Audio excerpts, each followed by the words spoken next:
All right, let's take a look at these markets. Losing a bit of steam. Of course, all the markets this week are focused on the Fed. They start their meeting tomorrow. We'll get the rate decision on Wednesday. The Dow right now up 140 points. It did hit record territory right out of the gate, but the S&P and NASDAQ lower. Let's bring in Matson Money CEO and founder Mark Matson. Mark, I want to talk about the Fed decision Wednesday. It's what everyone's talking about on the markets. My question to you is, do we get a half-point cut, and how does the market react to that? Well, that's a great question. And the reality is that it really doesn't matter. Look, any cut's going to be largely political to try to get Harris into the presidency. But the reality is the real interest rates are set by supply and demand, not by the Fed. The Fed basically just follows the interest rate around. So it's Kabuki theater.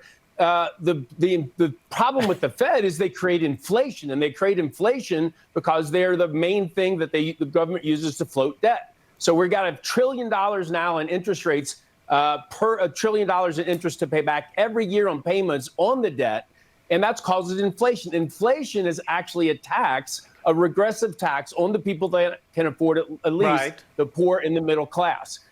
So what the Fed's getting ready to do won't make a big difference. Interest rates for 30-year mortgage are upwards of 6% now. They were 3% before this presidency, current presidency started.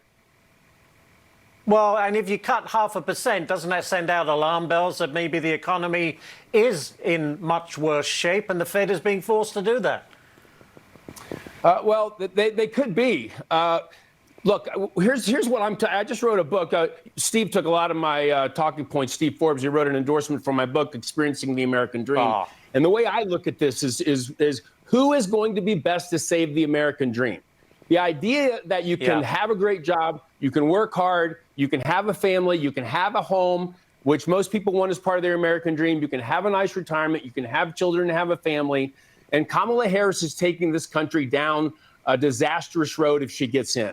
She wants a 28% capital gains. Capital gains should be zero. That's money you already paid taxes on when you earned it. You should be growing it for your family. She wants a tax on capital. She wants a tax on unearned income for so-called billionaires. And she wants a 28% corporate rate tax, which will drive jobs across the border into other countries. It's going to be disastrous. And the Trump tax breaks would expire, which would be about a 20% tax hike for everybody.